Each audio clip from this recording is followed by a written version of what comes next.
इतने सारे षड रस भोजन रख दिया, लेकिन उस भोजन के ऊपर उनका मन नहीं रमा, अर्थात सांसारिक भाव से बिल्कुल मुक्त। जनक जी ने कहा कि है, पक्के हैं ये भागवत कथा के सुनने के अधिकारी। और तब कहीं जाकर के व्यास जी ने सुखदेव जी को पूरी भागवत की कथा श्रवण कराई। और पूरी भागवत की कथा, ये भागवत कथा कल्प वृक्ष के समान है, पीबत भागवत रसमाल्यम। और देखो सुखदेव जी के मुख से ये फल जो लगा है, और जानो मिठू जिन फल खा देते ना, चोंच मार देते, बड़ मीठा थे। बिहिल कहूँ खोले रही, वो बिहिल खाक देख मिठास रहते, को जनी भैया तो बिही गे बोir गे, नहीं तो चगल डरन कटकोल काला बता। अब तो जोर सर्दी आगी लगत है। हाँ, नहीं हमारा बचपन तो ऐसा था, बाड़ी में बिल्कुल 2-4 पेड़ थे अमरूद के। और इनके बाद एक और भाई है, दोनों 1.5 साल का अंतराल, 1.5-2 साल का, तो दोनों में बराबरी तो लड़ाई होती थी। तो सो के उठते थे, सीधा बाड़ी तरफ भागते थे, भले मंजन तू निकरान और टप ले वो मिठू फोले भी गिरे इतनी गिरे। ये बिल्कुल अनुभव है। मिठू जिस फल पर अपनी चोंच लगा दे बहुत मीठा होता है। और भागवत रूपी फल को किसने चोंच लगाया? सुखदेव जी ने चोंच लगाई, इसलिए वो भागवत की कथा इतनी मीठी हो गई प्यारे। ये देखो फल में छिलका होता है, बीज होता है, बीज को फेंक देते हैं, छिलके को फेंक देते हैं, लेकिन भागवत रूपी फल में क्या फेंकने लायक है? किसको त्यागोगे? सब चीज गाह्य है, सब कुछ ग्रहण करने की चीज है। बीजम घलो रसा है। भागवत के फल ला खाए नहीं जाए, पिए जाते जैसे अमल चुचड़ते तैसे गदरीला, क्योंकि बीज भी रस है, छिलका भी रस है और पूरा रसमय। तो रस है, रस को पिया जाता है, फल को खाया जाता है। तो संपूर्ण भागवत का फल जो है रसमय है भैया, और रस को पिया जाता है। और वही रस को श्री सुखदेव जी ने पिया व्यास जी के माध्यम से, और उन्होंने कह दिया कि शरीर में जब तक चेतना रहे तब तक भागवत कथा का रसास्वादन करना चाहिए। बोल श्रीमद् भागवत महापुराण की जय। निष्काम भक्ति करने वाले श्री सुखदेव जी को ये भागवत की कथा व्यास जी के द्वारा पढ़ाई है। अब यही सुखदेव अमृधे कौरव सिंहयान विरसतो वीरगते। महाभारत के युद्ध में कौरव पांडवों का युद्ध हुआ, सारे लोग वीरगति को प्राप्त हुए, पांडव बच गए। दुर्योधन की जांघें टूटी हुई है, समुद्र के किनारे पड़ा हुआ है, मृत्यु को मांग रहा है, लेकिन मृत्यु अभी आई नहीं है। अश्वत्थामा आया है दुर्योधन के पास और आकर के कहने लगा, मित्र चिंता मत करो, मैं हूँ। लेकिन दुर्योधन कहता है कि जब तू है तो इतनी दुर्गति कैसे? सारे भाई मेरे मर गए, और फिर भी कहता है मैं हूँ। तू रहता तो इतना सारा नुकसान नहीं होता। तू क्या करेगा? मैं मरना सन्न बैठा हूँ, तो तू क्या कर सकता है? कहा कि तेरी प्रसन्नता के लिए मैं बहुत कुछ कर सकता हूँ। वो पांडव अभी भी जीवित है।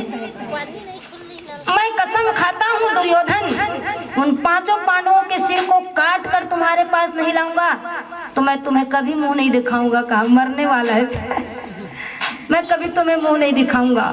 अश्वत्थामा गया है जहाँ पांडव रहते थे, वहाँ गया अश्वत्थामा उन पांडवों के सिर को काट कर लाने के लिए। लेकिन उन पांडवों के साथ में कौन है?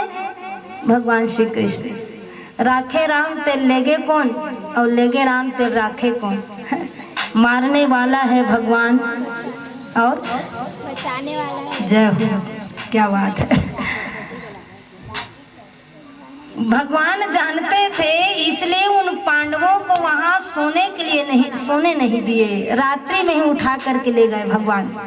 द्रौपदी ने देखा खाली जगह थी तो 5 पुत्र पांडवों के, 5 पुत्र। इन पांचों पुत्रों को द्रौपदी ने वही स्थान पर सुला दिया जिस स्थान पर पांडव सोते थे। अश्वत्थामा आया, देखा है रात्रि का समय था, 5 सिर उसने देखा।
आश्रय लेता हूँ।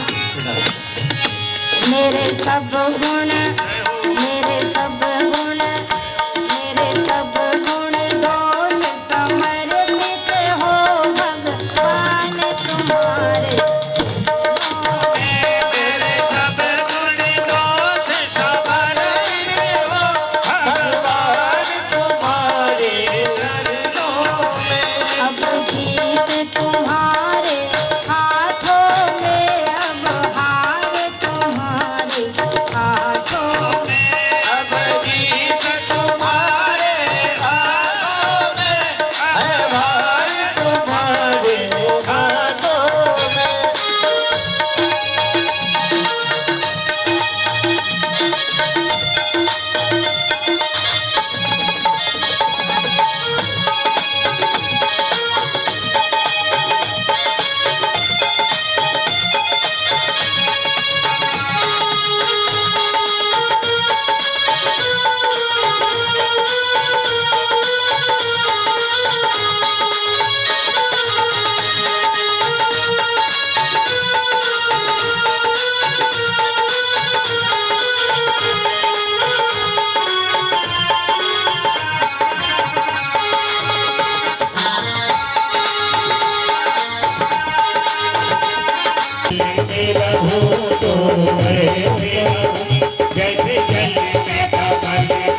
के द्वारा विनती की गई। भगवान मुस्कुराते हैं, कहा कि साधन तुम्हारे पास है अर्जुन।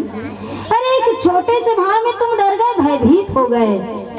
निर्भय बनो, क्योंकि अश्वत्थामा ब्रह्मास्त्र को छोड़ना जानता है लेकिन वापस बुलाना नहीं जानता।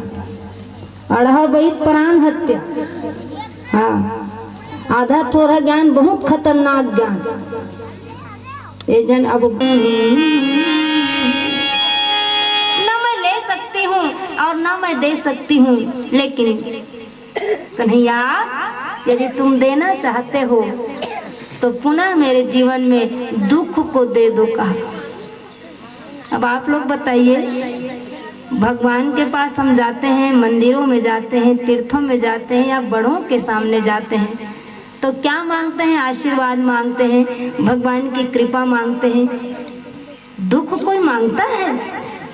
कोई मांगता है दुख? लेकिन कुंती मैया दुख को मांग रही है भगवान से, भाई मांग रही है। भगवान ने कहा कितना दुख भोगा मैया, फिर भी आपको दुख ही चाहिए। कुंती मैया कहते हैं कि हाँ कृष्ण, मुझे दुख ही चाहिए, क्योंकि इस दुख के महत्व को मैं जान गई।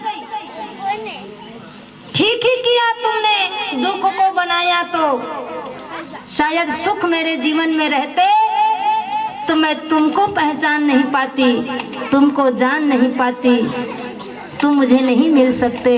ये धन्य है जो तुमने दुख को बनाया और इस दुख के खातिर तुम्हारा सानिध्य मुझे मिला। जी हाँ, मुझे दुख चाहिए क्योंकि मैं जान गई कि जब तक मेरे जीवन में दुख था तुमने एक पल भी मेरा साथ नहीं छोड़ा। पग पग में तुमने मेरा साथ दिया, लेकिन जैसे ही मेरे जीवन में सुख का आगमन हुआ, सुख आया है, तो तुम मुझे छोड़ के जा रहे हो। करोड़ों सुख को मैं ठोकर लगा सकती हूँ कन्हैया, तेरे लिए, मेरे लिए तो दुख बेहतर थे। जिस दुख में तुम साथ थे, ये सुख मेरे लिए कोई काम के नहीं चाहिए मुझे ऐसा सुख जिस सुख में कृष्ण का साथ न हो। कुंती स्तुति करते श्रीमद् भागवत में लंबा चौड़ा स्तुति है माँ कुंती का। भगवान की स्तुति कुंती करती है और स्तुति करके जब भगवान विदा को है, उत्तरा दौड़ी आई कि तू मेरे चरण को क्यों पकड़ रही है उत्तरा? हम सब ने तो इनका चरण पकड़ा है, हम सब ने इनका चरण पकड़ा है, चल हमने जिसके चरण को पकड़ा तुम भी पकड़ो। उत्तरा भगवान किसी चरणों में गई। भगवान ने बतलाया इसका गर्भ इसलिए जल रहा है क्योंकि अश्वत्थामा प्रतिशोध ले रहा है। पांडव मन के नामे लेवैया मत रहा है, समूल नष्ट हो जाए, पेट के पिलल पूरो बाँचो। वो पुनः ब्रह्मास्त्र को संधान कर दिया कि उसका नाम लेने वाला भी दिया बरैया मत हो। उस ब्रह्मास्त्र से उसका गर्भ जलता है। उत्तरा घबराई हुई है, भगवान किसी चरणों में निवेदन करती है। भगवान सूक्ष्म रूप से उत्तरा के गर्भ की रक्षा करते हैं। बोल शिवा के बिहारी भगवान की, जाको राखे साइया मार सके न कोई, और बाल न बाका कर सके जो जग बैरी होए। परीक्षित का गर्भ में रक्षा भगवान के द्वारा हुई और विदा होने को होते हैं तभी भगवान को स्मरण आया है। जग जपु राम, राम जपु जही। कुरुक्षेत्र में बाणों की शैया में भीष्म पितामह लेटे हुए हैं, जो अपनी मृत्यु की प्रतीक्षा कर रहे हैं कि जब तक भगवान का दर्शन ना कर लूं, जब तक कृष्ण का दर्शन ना कर लूं, अपने प्राणों को छोड़ूंगा नहीं। काल है, कोई ऐसे पुण्यात्मा जीव होते सीताराम, तो काल है घलो प्राण लेगे वो डर रहा थे, हाथ जोड़ के दे दें तो प्राण ऐसे कट लेगे नहीं। मानस में खर प्रमाण है। जटायु बिल्कुल मरणासन स्थिति में, लेकिन प्राण नहीं छोड़े। काबर? जब तक राम के दर्शन नहीं पाऊं तब तक प्राण नहीं छोड़ू। काल दर्शन हुआ तो जी के मैं क्या करूंगा, किसके लिए जीऊंगा, जाना चाहता हूँ। भीष्म पितामह जिनको इच्छा मृत्यु का वरदान मिला, अपनी इच्छा से कौन मरना चाहता है? वो भले कही देते लोग बागत ते मरी जाते हैं ती ही बने ऐसे कथे, लेकिन सब थूथी मुथी है। हाँ अब वो एजेंसियन मरी जाते वैसे कहे सिया एजेंसियन ही ना देखा लेते मोल उठाई लेते भगवान, मोल लेके जाते भगवान। और नाती दिमाग खराब हो गए, रात दिन वही रहते, लेके जाते भगवान, मोल उठाई लेते भगवान। ए डोकरी दाई रोजे जो इसने कथे आप तो एक मजा चखाऊं कि अपन घर के भैंसा में बैठ गए करिया कोयलल पूरा अपन हाथ गोड़ में चुपर ली, सब भैंसा ऊपर बैठ के गए उठी चल तो ले गेला हूँ कौन असरे मैं यमराज हूँ तो रोज कथा ना मोल उठाई लेते कि चल तो लेके बरा हूँ। रहान दादा मोर छोटे नाती के तू भी जब टिक लेते बिहावर कहाँ ले जबे कहा तो मुड़ी डोला थे। और छोटे नाती कहा थे अभी संसार में आए नहीं है 4 महीना भर हो है नतिया बहू। और जी एक लाल साल देख ले कहते मरीज जाते तब कहोगे का है कुछ भी कही देतेगा। लेकिन देखो कैसे महात्मा भीष्म पितामह जिनको इच्छा मृत्यु का वरदान मिला है तो मरना भी चाहते हैं तो शान से मरना चाहते हैं। कहा कि जब तक कृष्ण का दर्शन ना करूं मुझे मरना नहीं। ये भीष्म पितामह ये महाभारत के युद्ध में कौरव सेना के सेनापति बने भीष्म पितामह। तो दुर्योधन को लगता है सेनापति बना दे हूँ लेकिन तोर दिल और दिमाग है बाबा पांडव डहार रहे थे देखल अभी तक एको जन पांडव मन नहीं मारे है मतलब तोर मन में कपट है। युद्ध मोर डहार करा था लेकिन मन है तोर पांडव डहार है। भीष्म पितामह लगते तो मोर वीरता में मोर पराक्रम में यह शंखा करे थे। तब वो कई दिन जोसे जोश में ठीक रहे तो विश्वास नहीं होते काली काली देखबे अर्जुन मोर हाथ में मरी की ही से नहार पांडव मन के बीच में खलबली मच गई। मतलब अटल अटल सत्य भीष्म पितामह वो कह दिए मतलब हो कहीं रहेगा उनके सामने कोई योद्धा नहीं टिकता। खलबली मच गई क्योंकि भीष्म पितामह का प्रतिज्ञा है कल अर्जुन नहीं रहेगा युद्ध में मारा जाएगा। त्राही त्राही हो गई द्रौपदी कृष्ण के चरणों में गिर गई कि मेरे सुहाग की रक्षा तो तुमको करनी पड़ेगी। कहा कि उनकी अटल प्रतिज्ञा द्रौपदी उसमें मैं क्या कर सकता हूँ। कहा कि फिर महाभारत युद्ध किस लिए? भगवान ने साधन बतलाया। कहा कि जाओ ओट में ही रहना पर्दे की ओट में और केवल अपनी चूड़ियों की खनक को बतलाना कहा। कितने सुंदर सुहाग के निशानी ये चूड़ी है लेकिन अब लोग बाग है त्यागत है नहीं पहिरे फैशन के जमाना में है।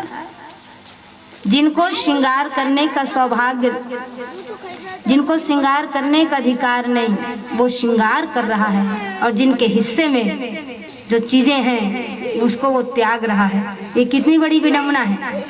देखिए हमारे समाज में सारी चीजें देखने को मिलती है। चूड़ी कितना श्रेष्ठ श्रृंगार होता है स्त्रियों का। और देखिए इस चूड़ी के भाव में देखना पर्दे की ओट में चूड़ियों की खनक बजाई है द्रौपदी ने। भीष्म पितामह लेटे हुए हैं। कहा कि कोई पुत्र वधू ही आया होगा आई होगी जो प्रणाम कर रही है आशीर्वाद देते। कहा सौभाग्यवती भव केवल चूड़ियों की ध्वनि को सुनकर सौभाग्यवती भव। और जैसे ही सामने आए द्रौपदी ने हाथ जोड़ करके कहा कि जिस सौभाग्यवती भव का आशीर्वाद आपने दिया है पितामह उस सौभाग्य को तो आप मारने वाले हैं कल सुबह। तो दो चीजों में एक सत्य होगा, या तो अर्जुन मरेगा तो मेरा सौभाग्य आप जो आशीर्वाद दिए वो झूठा। कहा कि द्रौपदी तुम आई नहीं हो यहाँ, तुम आई नहीं हो किसी के द्वारा तुम भेजी गई हो। आई नहीं हो लाई गई हो। आना एक अलग बात है और लाना अलग बात है। भाई आना मतलब अपने पैर से और लाना मतलब किसी ने कहा है तुमको चलने के लिए तब आए हो। दो बातें आ रही है ना। कहा कि तुमको भेजने वाला कहाँ है। भीष्म पितामह समझ गए कि तुम्हारे पीछे किसी सूत्रधार का काम है जो ये नहीं करवाना चाहता कि मैंने जो प्रतिज्ञा ली कि अर्जुन को मारूंगा, वो नहीं चाहता कि अर्जुन मरेगा। वो तो यही चाहता है कि मरना मुझे है। मन ही मन प्रणाम करते हैं कृष्ण को भीष्म पितामह। इशारों इशारों लेने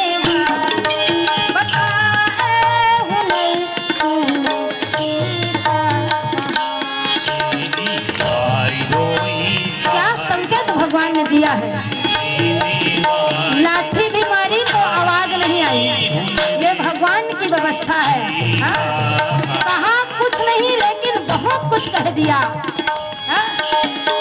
बहुत कुछ बता दिया उन्होंने इशारों इशारों पे। निगाहों निगाहों में जादू चलाना, मेरी जान सीखा है तुमने कहा। निगाहों निगाहों में जादू चलाया, मेरी जान सीखा है तूने कहा। इशारों इशारों में दिल लेने वाला, बताए हुए तूने सीखा।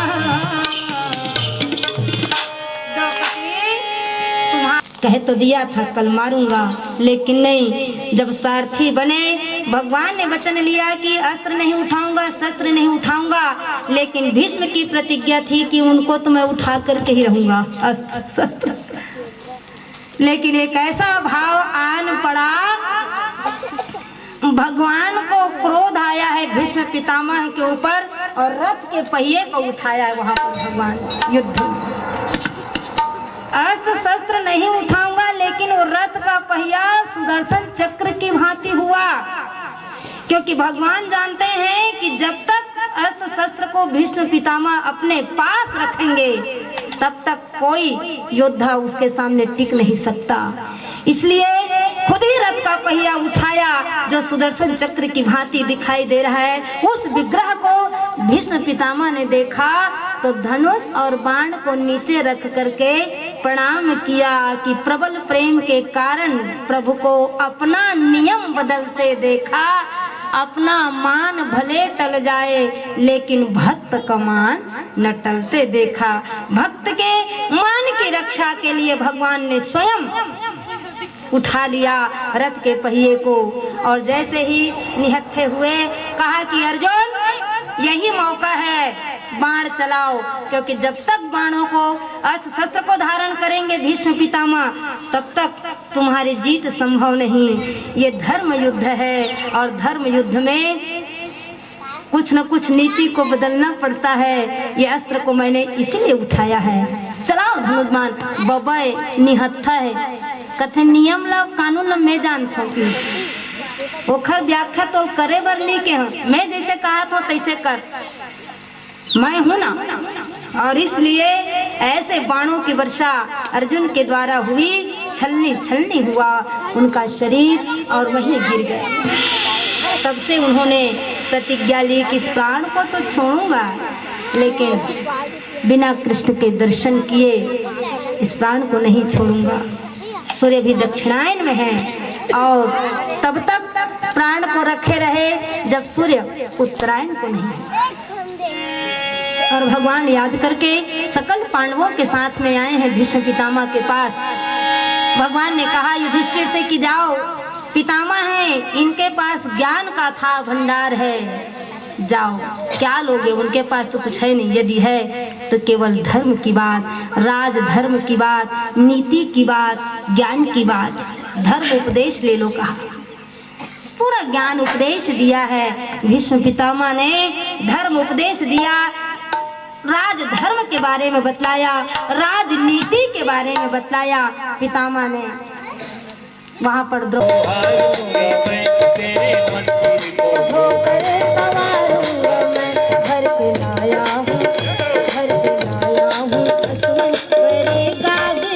तेरे पैया पर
मैं तो नाता हुआ फंस गया जाल में, काम और क्रोध मद लोभ की चाल में। मैं तो नाता हुआ फंस गया जाल में, काम और क्रोध मद लोभ की चाल में। मैं तो नाता हुआ फंस गया जाल में, काम और क्रोध मद लोभ की चाल में। तार दे जगत तारी, तेरी पैया पर महारानी। दे दो दर्शन भवानी हमें, भवानी तेरे पैया पर महारानी।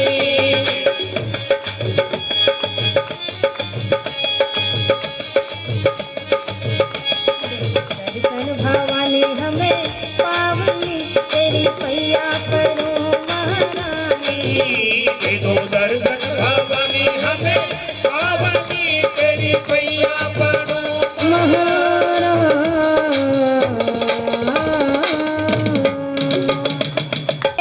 ये भीष्म पितामह के लिए।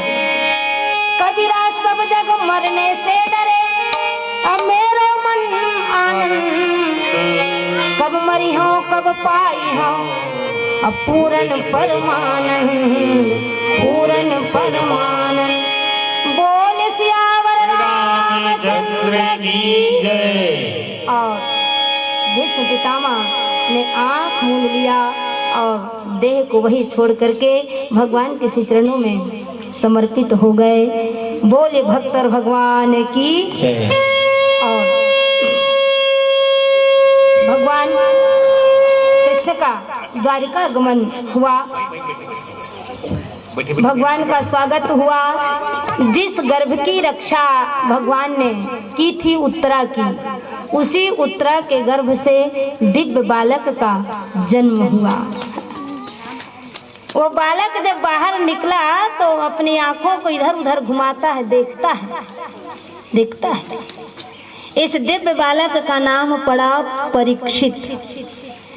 बोले परीक्षित महाराज की। परीक्षित का जन्म होता है उत्तरा के गर्भ से। बिल्कुल जिस प्रकार श्री कृष्ण का विग्रह गर्भ में उसने देखा था जिस रूप को, तो बाहर आते ही उसी रूप को देखना चाह रहा है, मतलब परीक्षण कर रहा है वो रूप कहाँ है। इसी वृत्ति इसी गुण के कारण उस बालक का नाम पड़ा परीक्षित। बढ़िया दिनचर्या चल रही है। विदुर जी तीर्थ को निकल गए थे, क्योंकि दुर्योधन जो है बात को मान नहीं रहा था।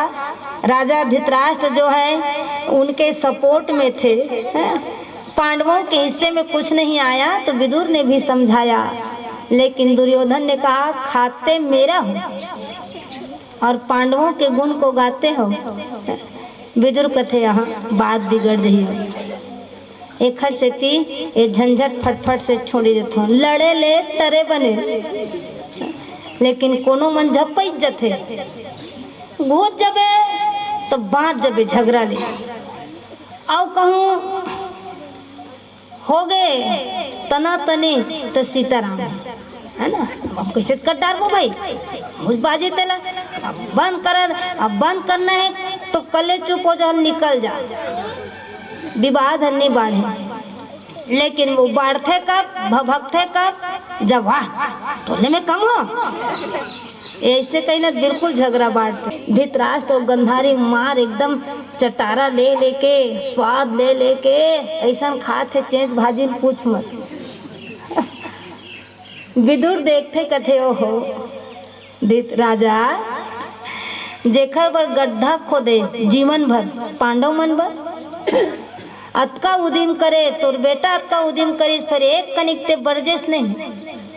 अब ओखरे घर में पतरी पार के बैठे चुल्लू भर पानी में डूब के मर जाना चाहिए कि काखा घर रोटी टोरा था, काका घर पतरी पारे है जिन जिंदगी भर एक हर सहायक नहीं बने। और दुर्योधन अतका नुकसान करे तेखर ते सपोर्ट करे।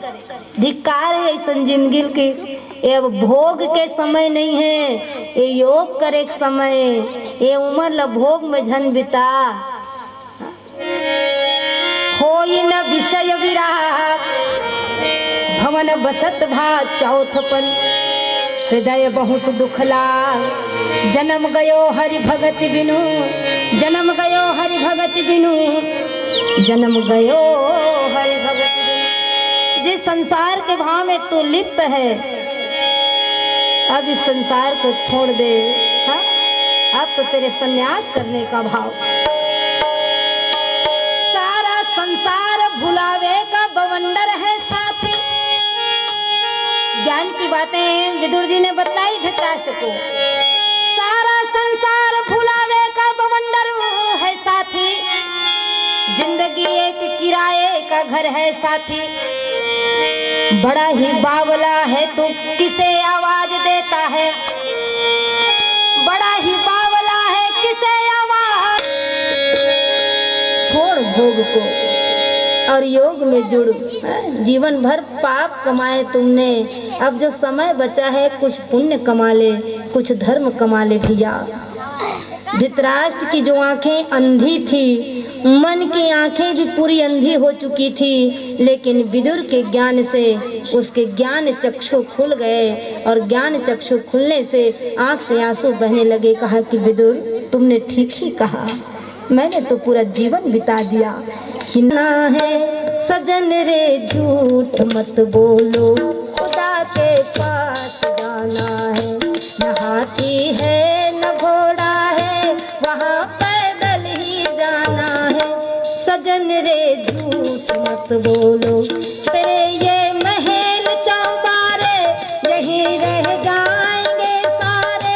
अकड़ किस बात की प्यारे, अकड़ किस बात की प्यारे, ये सर फिर भी झुकाना है। सजन रे झूठ मत बोलो, खुदा के पास जाना है। न हाथी है न घोड़ा है, वहाँ पैदल ही जाना। क्या बढ़िया बात विदुर ने कही। और थे तो परीक्षित को बड़ी खुशी होती थी कि मेरे पूर्वज इतने सब कर गए, और जिस पीढ़ी को मुझे सौंपा तो सही बात है। अच्छी चीजें सीताराम भाई एक पीढ़ी से दूसरी पीढ़ी जानी चाहिए।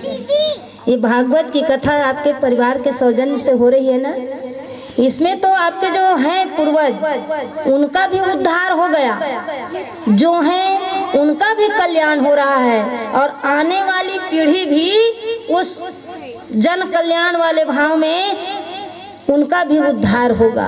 और आपके इस आयोजन के साथ साथ में ये गांव के जितने भाव वाले हैं, जितने भी यहाँ आकर के श्रवण करते हैं, उन सब का भी कल्याण होना। एक सधे सब सधे, है ना। एक काम ही ऐसा है यज्ञ का काम कि सर्वे भवन्तु सुखिनः, हाँ, सर्वे सन्तु निरामयः। बहुत सुंदर भाव, सब सुखी हो, सब निरोगी हो, सबका कल्याण। तो राजा परीक्षित को लगता है कि जो पूर्वज मेरे करके चले गए, जिन मेरे पूर्वजों ने इतनी मेहनत से इस पृथ्वी को चलाया है, मैं भी अपनी जिम्मेदारी का निर्वहन करूंगा और मैं भी उसी प्रकार प्रजा का पालन करूंगा। एकदम कमजोर हो गए हैं, एक पैर में खड़ा है बैल। ये बैल और कोई नहीं, ये बैल जो है धर्म का प्रतीक है। अब देखो इस स्थिति में धर्म की स्थिति कितनी बिगड़ी हुई है ना। धर्म अभी एक ही पैर में खड़ा है। सोचो कि हम मनुष्यों ने धर्म को कितना बिगाड़ दिया है। धर्म कोई वस्तु नहीं, धर्म कोई चीज नहीं जो किसी के ऊपर लादा जाए। कोनो बोहा दिसे बोहो, धर्म वस्तु नहीं, धर्म तो एक विचारधारा है। हर धर्म में नेकी बसती है, हर धर्म में धंधे होते हैं, और मेरी मानो तो बात सही, कुछ लोग ही गंदे होते हैं। धर्म में धर्म बुरा नहीं होता, मजहब नहीं सिखाता आपस में बैर रखना। हिंदी है हम वतन के, हिंदुस्तान हमारा। कोई भी धर्म झूठ बोलना नहीं सिखाता, कोई भी धर्म चोरी करना नहीं सिखाता, है ना। सारे धर्म एक ही रास्ते में चलने के लिए बतलाते हैं कि श्रेष्ठ बनो, नेक बनो। लेकिन बीच के लोग जो हैं कतिपय, जो धर्म में विकृति पैदा करते हैं। ये मतलब करगा कथे, करगा करगा बरोबर है। धान में जैसे करगा रहते ना, तो तो करगल निकाल के फेंक दे, लेकिन समाज में परिवार में भी करगर थे, एला कौन निकाल ही, एमन सब विकृति पैदा करिए, हाँ अशांति फैलाइए, अराजकता फैलाइए, मन करगज बरोबर है। हाँ। तो कुछ लोगों के कारण भी धर्म में विकृति आ गई। धर्म तो कितना बढ़िया है धर्म हमारा।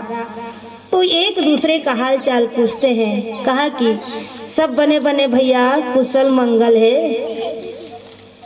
बैल रूपी धर्म कहता है कि मैं क्या बताऊं, कलयुग के द्वारा इतना प्रताड़ित हुआ कि धर्म जो है चार चरण में खड़े हो, चार चरण उसके होते हैं धर्म के, सत्य, दान, तप और सदाचार। ये चार चरण हैं। सत्य नहीं रहा लोगों के जीवन में, सत्य नहीं रहा। जब ले मोबाइल आए अत्यक लबारी, लेकिन काली बिल्कुल लबारी नहीं मारे हो सीताराम भाई। सिर्फ तो जैसे जैसे पूछे तैसे तैसे बताता हूँ। फोटो हमारा आते हैं तो भाई स्वाभाविक के नियमता है, ओखर बर तो सुरता हमला रखना है नहीं। तो जीवन से सत्य गायब, सत्य नहीं। गांधी जी ने तो सत्य के सहारे आजादी दिलवा दी, लेकिन जीवन में सत्य का अभाव, इसलिए धर्म का एक चरण तो कब का गया। दया रही नहीं, मानवता नहीं। मानवता रहती तो ऐसे अत्याचार नहीं होते जो देखने को मिलते हैं पेपर में, अखबार में, टीवी में। इतना ओपन हो गया टीवी, सब कुछ बता देता है। कभी राह भूले को तुमने दिया नहीं है सहारा, कभी राह भूले को तुमने दिया नहीं है सहारा। सूखी है करुणा की धारा, सूखी है करुणा की धारा, सूखी है करुणा की धारा, सूखी है करुणा की धारा। कैसे आएंगे भगवान, कैसे आएंगे भगवान। तूने आंगन नहीं बुहारा, तूने आंगन नहीं बुहारा, कैसे आएंगे भगवान, कैसे आएंगे भगवान। मन का मैल नहीं धोया तो, मन का मैल नहीं धोया तो, कैसे आएंगे भगवान, कैसे आएंगे भगवान। मन का मैल नहीं धोया तो, मन का मैल नहीं धोया तो, कैसे आएंगे भगवान, कैसे आएंगे भगवान। जिसे का न कोई संगी साथी, करे है रखवाला। किसी का न कोई संगी साथी, ईश्वर है रखवाला। राह में आए जो दीन दुखी,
राधे श्याम श्याम श्याम, राधे श्याम श्याम श्याम, राधे श्याम श्याम श्याम, राधे श्याम राधे।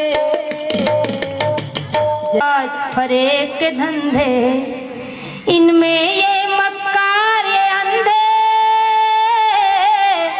देख लिए इनके ये धंधे, इन्हीं के हाथों बिक रहा है सारा मुल्क मकान, कि कितना बदल गया इंसान। ये धरती शोषित है, पीड़ित है तो किसी जीव जंतु से नहीं, केवल मनुष्य से।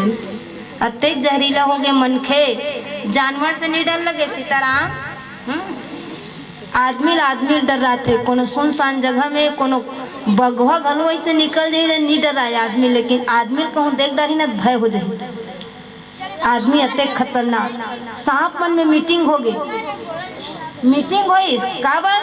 अरे हम सुने हन गा, का सुने हो कि हमन ले कोई जहरीला प्राणी है धरती मांगे। तो जहरीला प्राणी कौन है? कहा कि मनुष्य। हम तो सोचते थे कि संसार में हमसे जहरीला प्राणी कोई है ही नहीं, लेकिन हमसे जहरीला प्राणी मनुष्य हो गया। हमारी प्रजाति संकट में है। हमारी प्रजाति को, हमारे समाज को बचाना चाहिए, क्योंकि पहले सुनते थे कुत्ते का काटा आदमी मर गया, लेकिन अब सुनोगे आदमी का काटा कुत्ता मर गया। सोचो कितना जहरीला है आदमी, कितना जहर भरा है आदमी के हृदय में, कितना जहरीला हो गया। तो जहर कैसे हटेगा? जब उसको अच्छे संस्कार का, अच्छे विचार का अमृत मिल जाए, तब ही। हम विष अमृत खेलत रहे पहले, सुनीता जानता विष अमृत खेले हो? हाँ, हम खेले भाई विष अमृत के खेल। तो जैसे छू देते ना, तैसे 20 लग जाती, सोलम बैठ जाए। वो 20 मतलब बैठ जाए। वो समय बिल्कुल पता नहीं रही से कि 20 अमृत ऐसे कहां 20 अमृत, लेकिन देखो कते सुंदर भाव। 20 मतलब वो जहर लग गई, बैठ गई। तब अमृत पाने, अमृत पाही तब है उठ के भागी। तब वो दामा देवैया है बिल्कुल ओखर अगल बगल में रात रहे, मतलब कोनो इला मत का है 20 के, लेकिन कैसो करके वो छूट धरे। और छूते जब तक अमृत नहीं कहती तब तक वो नहीं उठती। अमृत मिल गए मतलब जी गए वो, है ना। तो कली काल के विष को कौन हरेगा? तो यही भागवत की कथा अमृत देती है। तो धरती ने कहा कि मैं पीड़ित हूँ, हर तरफ जुल्म है, बेबसी है, सहमा सहमा सा हर आदमी है, पाप का बोझ बढ़ता ही जाए, जाने कैसे ये धरती थमी। राजा परीक्षित ने जब दोनों के संवाद को सुना, कहा हे भगवान, मैं तो सोच रहा था कि धरती सुखी है, मैं तो कह रहा था कि धर्म को मैं स्थापित कर चुका हूँ, जिस धर्म को मेरे पूर्वजों ने स्थापित किया उसको मैं भी प्रयास कर रहा हूँ, लेकिन ये क्या धर्म भी दुखी है और पृथ्वी भी दुखी है, तो इसको ताड़ित कौन कर रहा है? राजा परीक्षित समीप गए और उस काले कलूटे व्यक्ति को देख करके कहा, कृतम क्षणे लोके बलाढस्य बलां बलि। अरे तू कौन है?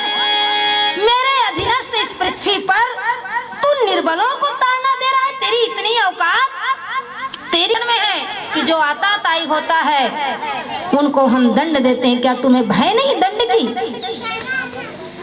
तब कलयुग ने कहा कि मैं आपकी शरण में हूँ राजन, और शरणागत को दंड नहीं देते, शरणागत को आश्रय देते हैं। मुझे पता है कि मेरे रहने से, मेरे ताड़ित होने से धरती व्याकुल है, अधीर है, धर्म व्याकुल है, अधीर है, लेकिन फिर भी मैं आपके शरणागत हूँ। परीक्षित ने कहा, तुम जैसों को मैं शरणागत करूं तो पृथ्वी तो गर्त में चली जाएगी, जहां से आए हो तुम जाओ। कहा कि अब तो मेरा आगमन होने वाला है, मैं कहां जाऊंगा?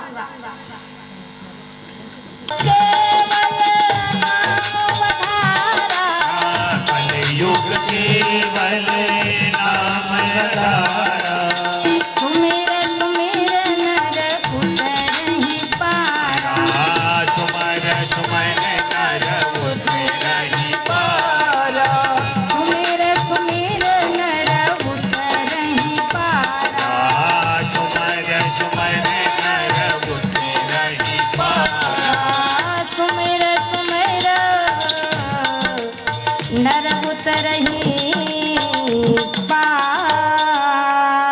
ने राजा परीक्षित के ऊपर किया।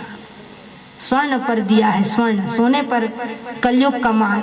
वैसे नहीं, सोना में कलयुग बैठे कह के पहनना मत छोड़ देना, अच्छा पहिरो, एक से एक पहिरो, ले पहिरो। जाने सोना में कलयुग में बैठ जाइए तब बोल आदमी सोन पहने पर थोड़े छोड़ी कैसे सुनता। जय हो। हाँ। सबको सोना में कलयुग नहीं बैठे, कते सोना में बैठे मतलब संपत्ति। सोना मतलब संपत्ति, जो पाप के द्वारा कमाया हुआ संपत्ति है ना, अधर्म से कमाई हुई जो संपत्ति है उसमें कलयुग बैठता है, वही धन नाश होता है ना। जो हराम की चीजें बिना मेहनत के, है ना, जो पाप से अधर्म से अत्याचार से जो कमाया हुआ धन में ही कलयुग का वास होता है ना। हर स्वर्ण में नहीं, क्योंकि इसमें बताया है भागवत में। तो जो परीक्षित ने जो मुकुट, राज मुकुट था, वो भी स्वर्ण का था। तो वो चोरी का या ठगी का नहीं था, है ना? वो जरासन के मुकुट और सौखे सौख दिन पहन ले रही से। तो जरासन के संपत्ति कैसा रही संपत्ति, है ना, कोनो नहीं पहने नहीं सौखर मुकुट ले, लेकिन होना है ना। तो होने को कोई टाल नहीं सकता। तो उसी स्वर्ण मुकुट को पहना था, कलयुग ने उसी पर वार किया। शिकार को निकले, प्यास लगती है तो शमीक महात्मा के आश्रम में पहुंचे और वहां जाकर के शमीक महात्मा जो मौन स्थिति में थे, समाधि लगी हुई थी, पानी जल मांगा लेकिन चुप थे महात्मा। तो क्रोध आया है राजा परीक्षित को। क्रोध जब आया, कहा कि ढोंगी कहीं का, एक राजा इसके द्वार पर आया, जल मांग रहा है लेकिन दे नहीं रहा है। इतना घमंड, साधु होते हुए राजा का अपमान। मरा हुआ सर्प वहां था, बाण में उठाया और गले में डाल दिया और चला गया। इनके पुत्र श्रृंगी, कुछ शिष्यों ने दौड़ करके श्रृंगी को बताया कि तुम्हारे पिताजी के ऊपर किसी ने की सजा तो तुम्हें मिलनी चाहिए। ब्राह्मण का क्रोध, जल उठाया अंजलि में और कहने लगा, ओ मत के मत वाले राजा, ओ धन दौलत के दीवाने, अरे मेरे हाथों मौत तेरी लिख दिया है आज विधाता ने। मेरे हाथों मौत आज लिख दिया आज विधाता ने। मेरे हाथों मौत तेरी लिख दिया है आज विधाता ने। मेरे हाथों मौत तेरी लिख दिया है आज विधाता ने। बस सावधान हो जा रे तू, कुछ ही दिन में तक्षक आएगा। अब बस 7 दिनों की है जिंदगी तेरी, सीधा यमपुर को जाएगा। बस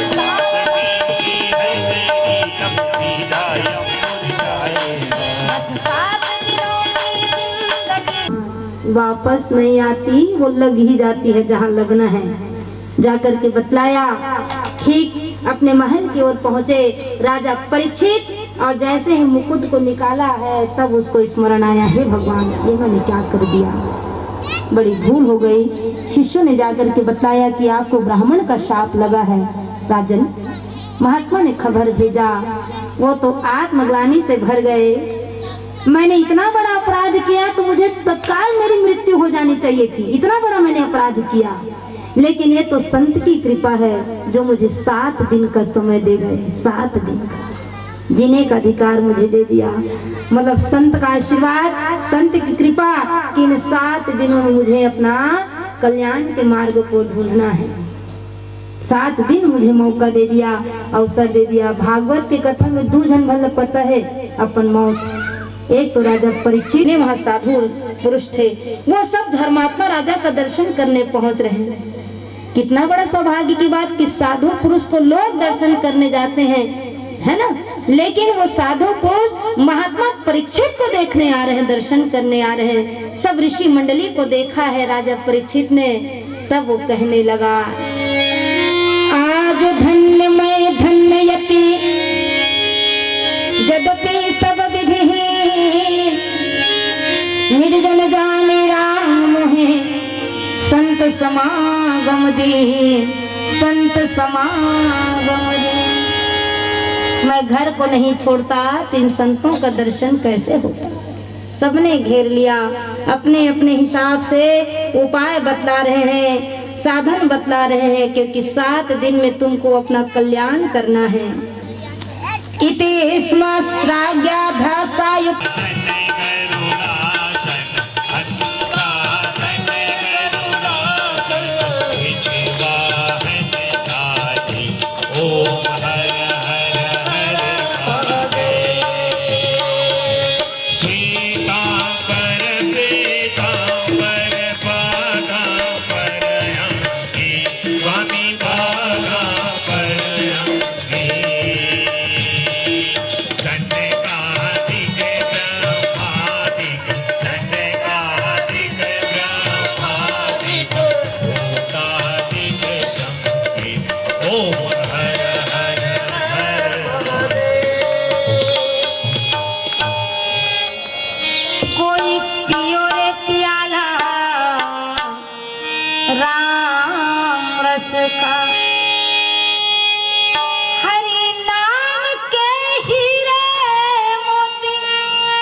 मूर्तिधरा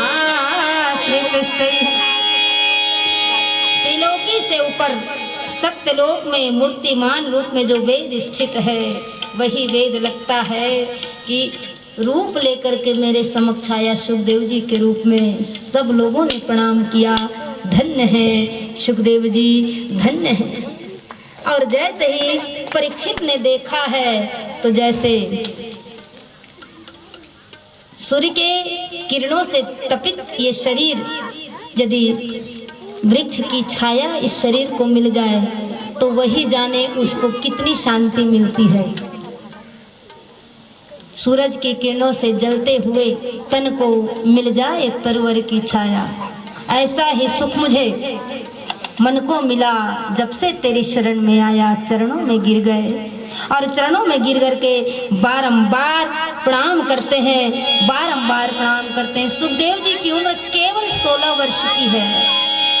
श्याम वर्ण शरीर से इतना तेज निकल रहा है, कितना सहज, कितना सरस, और ऐसा लग रहा है कि कृष्ण नाम की मस्ती इनके जीवन में है, राधे नाम की मस्ती इनके जीवन में है।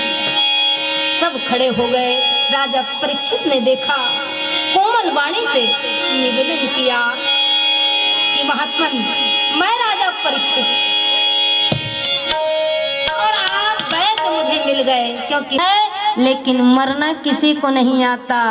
यहाँ परीक्षित ने कहा कि मरने की कला को बतलाइए, मरते कैसे हैं। भागवत की कथा मरना सिखाती है, रामायण जो है जीना सिखाती है। जीना सबको आया लेकिन मरना नहीं आया। उस प्रश्न को व्यास जी ने बतलाया। वरियानेशते प्रश्न लोक हितार्थ, लोक कल्याण के लिए प्रश्न किया परीक्षित ने। वरियानेशते प्रश्न कृतो लोक हित आत्मविसम्मत पूषाम श्रोतव्यादिषु या परः, श्रोतव्यादिषु या परः। एवमाभाषित पृष्ठः स राज्ञा शनैः गिरा प्रत्यभाषत धर्मज्ञो भगवान नारायण, भगवान नारायण। सुखदेव जी ने संबोधित किया है।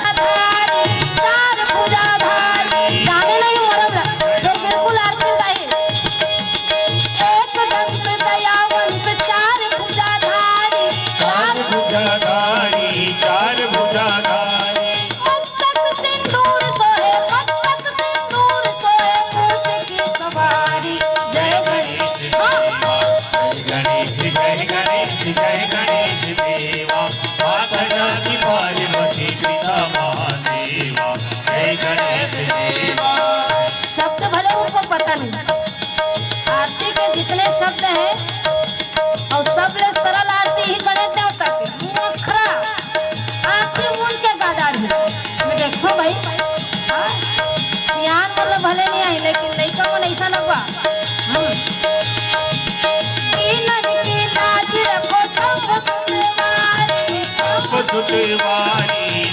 सुतवारी, कामना को पूरा करो जाऊं बलिहारी। जाऊं बलिहारी, जाऊं बलिहारी। भगत द्वार करो नाथ, भगत द्वार करो नाथ, कष्ट हरो मेरा। जय गणेश देवा, जय गणेश, जय गणेश, जय गणेश देवा। माता जाकी पार्वती पिता महादेवा।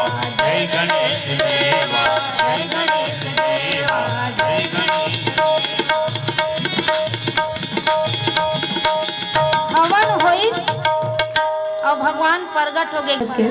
हमार विरोधी पार्टी के इतना हंसना।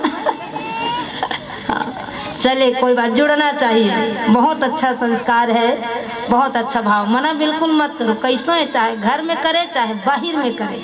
करत तो है, जानत तो है। जिन बड़े बड़े पढ़े लिखे कथन ते दूठान अगरबत्ती नहीं बारे, गतन नहीं चलत है दूठान अगरबत्ती बारे में। लेकिन बने हैं लइका मन कम से कम पाँव नत परत है, संझा बिहनिया गुलाल नत लगात है माथा में, और प्रसाद लत खात है इलायची दाना। करन देव बहुत अच्छा बात, बहुत अच्छा संस्कार।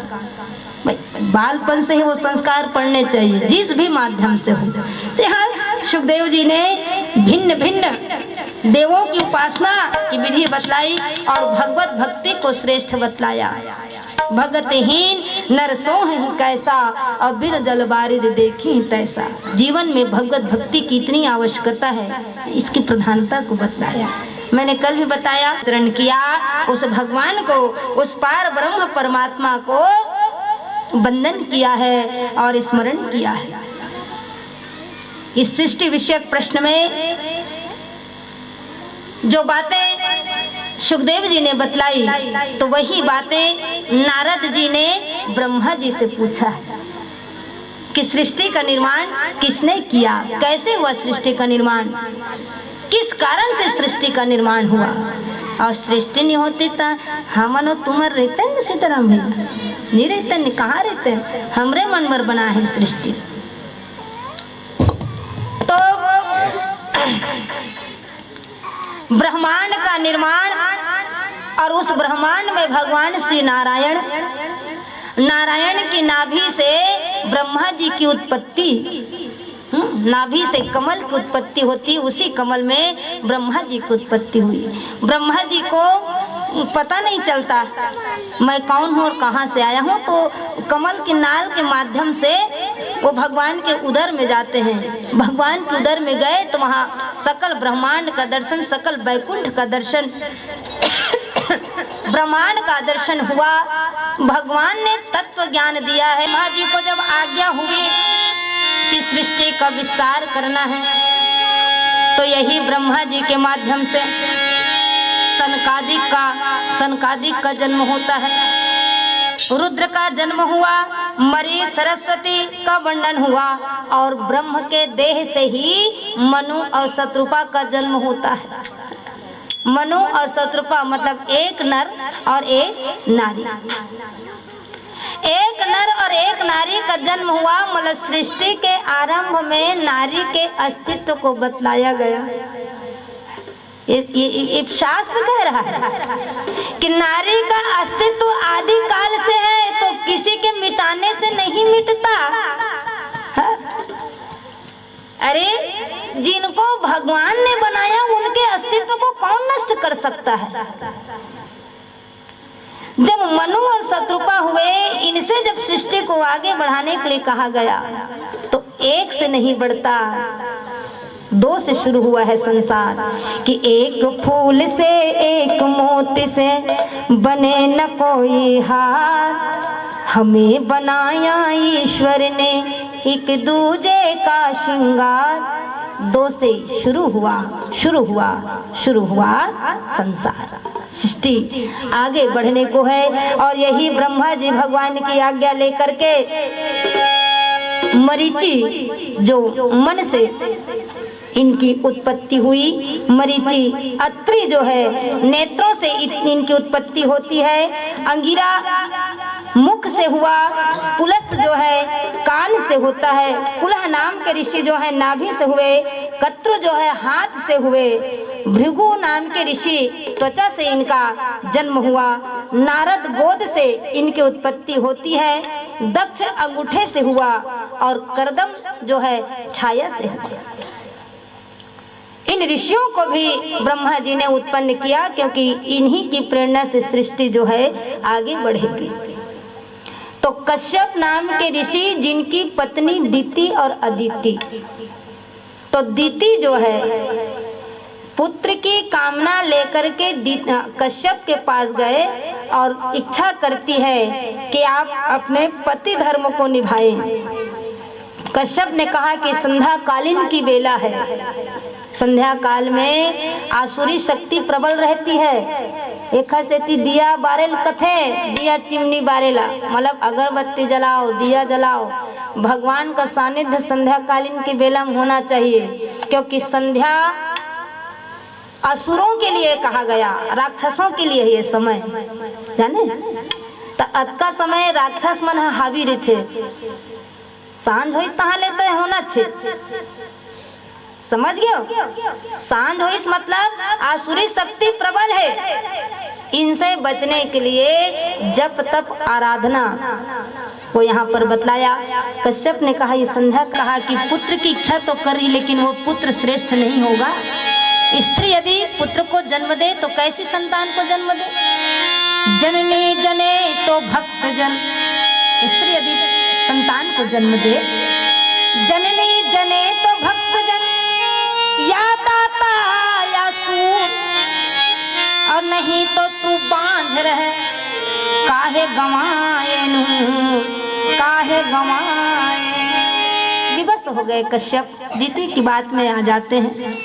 और यही क्रम में बैकुंठ का वर्णन, जिस भगवान ने बैकुंठ का वर्णन बतलाया है, बैकुंठ का दर्शन ब्रह्मा जी ने किया। उस बैकुंठ में बैकुंठनाथ विराजमान हैं। जय और विजय दो पार्षद हैं।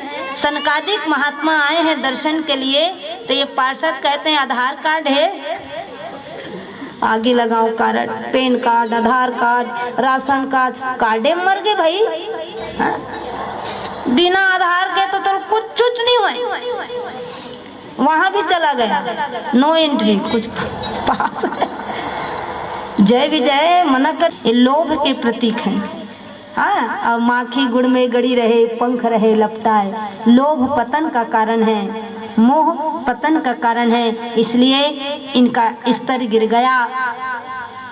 और यही जय और विजय जो है प्रथम योनि में इसी दीति के गर्भ में आए हैं। राक्षस योनि में इनका जन्म होगा। हाँ, दीति के गर्भ से हिरण्यकश्यप और हिरण्याक्ष का जन्म होता है। बोल शिवा के बिहारी भगवान की जय।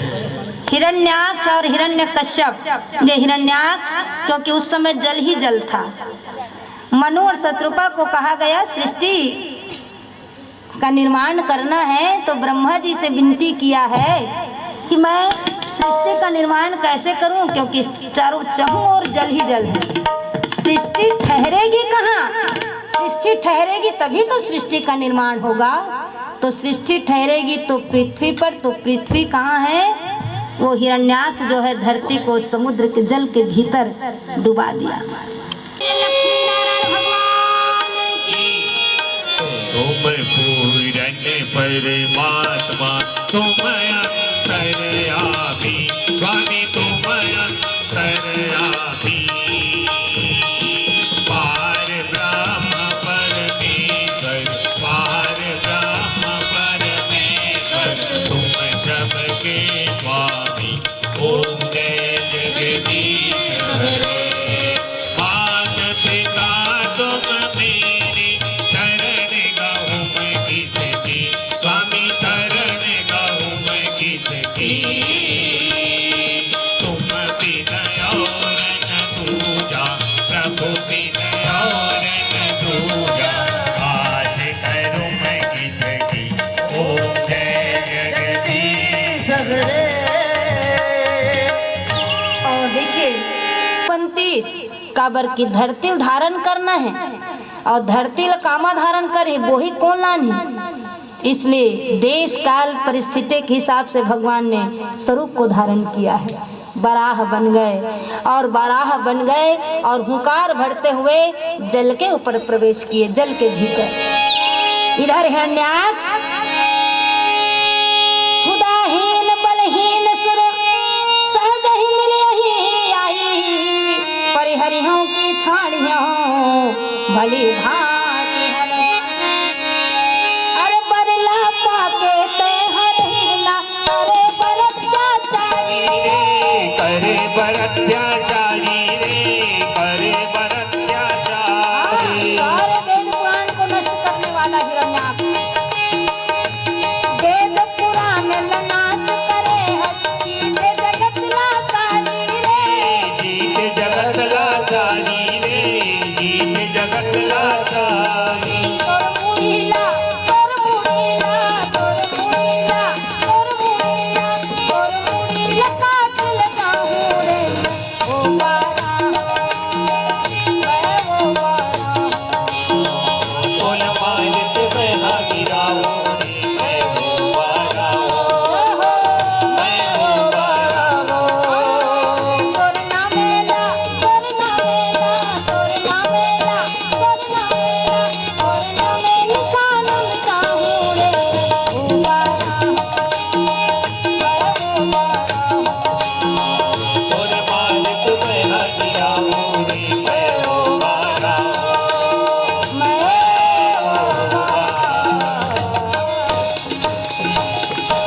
अज्ञानता का प्रतीक हिरण्याक्ष बोले श्री लक्ष्मी नारायण भगवान की जय। अपनी दाढ़ पर उठाई है पृथ्वी को, और दाढ़ पर उठाई तो ऐसा प्रतीत हो रहा है जैसे हथेली में सरसों का दाना, हथेली में सरसों का दाना। उसी प्रकार अपनी दाढ़ पर भगवान ने धरती को उठाई और ला रहे हैं। हिरण्याक्ष से मुठभेड़ हुआ। कहा कि अरे जंगली, तू जल में क्या कर रहा है? तुझे तो जंगल में होना चाहिए, है ना? तेरा स्थान जंगल में होना चाहिए, इस जल में क्यों आया?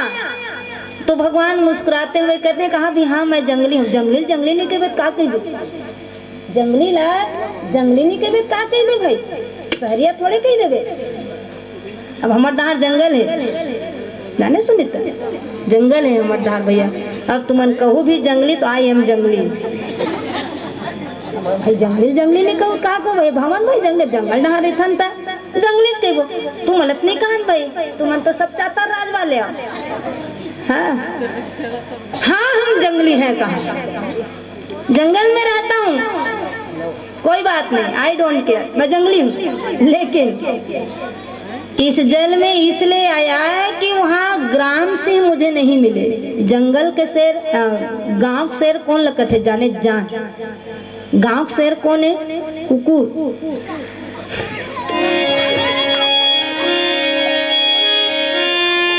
सत्यम वयम गोचरः गोचरो मृगा उस्मद्धित्वा मृगवे ग्राम सिंहा। तुम जैसे ग्राम सिंह जंगल में नहीं मिले तो उसको मैं ढूंढते ढूंढते इस जल में आया, और भयंकर युद्ध होता है। हाँ? एक दूसरे के ऊपर, है ना, बड़ी बड़े चट्टाने, बड़े बड़े वृक्ष। हिरण्याक्ष बड़ा प्रतापी था, महाबली था, भयंकर युद्ध होता है। लेकिन देखो ज्ञान के आगे अज्ञानता ठहरती नहीं। बस आरती हो देख रहा जाओ प्रकाश के सामने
गले कोई कोई लगेगा, तेरी गले कोई कोई नयो जान भी महंगा,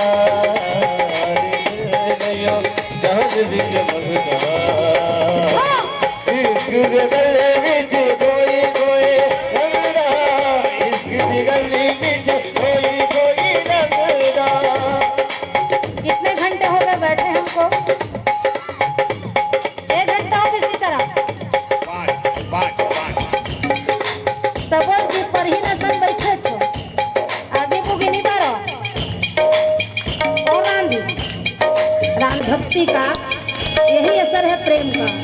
हर कोई नहीं जानता, जानता वही आता है, जानता वही गाता है, और जानता है वही सुनता है, और जानता है वही ताली बजाता है।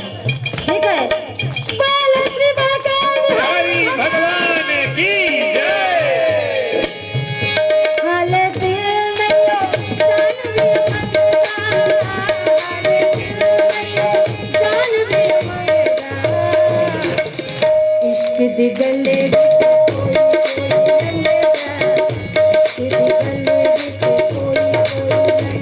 खाली जल नहीं मंगेगा, खाली दिल नहीं जान भी मंगेगा,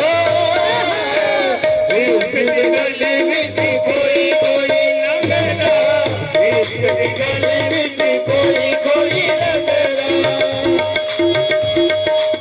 प्रेमियों को प्रेम वाला रोग लग जाता है, जय हो। अब जोगियों को जोग वाला जोग लग जाता है, प्रेमियों को प्रेम, गोपियों को लगा प्रेम रोग। कुछ नहीं है भाता जब रोग लग जाता, मैं हूँ प्रेम रोगी, कोई दवा तो पिलाओ। ऐसी वैसी दवा नहीं जिससे ये रोग ठीक हो जाए, ये रोग तो ऐसी है, दवा तो केवल सत्संग में ही मिलेगा, दवा तो भागवत देती है प्यारे ऐसे रोगियों के लिए। इसलिए कहा प्रेमियों को प्रेम वाला रोग लग जाता है, जोगियों को जोग वाला जोग लग जाता है, प्रेमियों को प्रेम वाला रोग लग जाता है, जोगियों को जोग वाला जोग। जिसको आज मैदान नहीं जमदा, मैदान नहीं जमदा, इश्क दी गले विच कोई कोई लगदा, इश्क दी गले विच कोई कोई लगदा, इश्क दी गले विच कोई कोई लगदा, इश्क दी गले विच कोई कोई लगदा। गोकुल में ढूंढा तुम्हें, वृंदावन में ढूंढा है, सीताराम बाबे गाते चले गाते। हाँ, अब तुम्हें देखो मैं, गोकुल में ढूंढा तुम्हें, वृंदावन में ढूंढा तुम्हें, गोकुल में ढूंढा तुझे,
जाने से तरह दूध भात रोज रोज नहीं चले, आज छोड़ दे जाने काली नहीं चलने नजदीक आ जाओ आरती।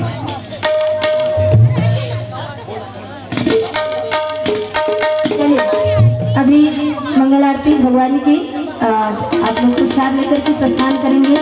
थाली करके बत्ती भैया एक खलो जला एक आखिर में आप बनाने जरूर जला के दीपक जलाइए। ये रखवा नहीं थाली में ये थाली रखवा वाले दे चल वो थाली रख ली दान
Thank you.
कर्पूरगौरं कर्मावतारं संसारसारं भुजगन्धारं सदा वसन्तं हृदयारविन्दे भवं भवानी सहितं नमामि। पानी साच जलम आत्मन्यम समर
हाथ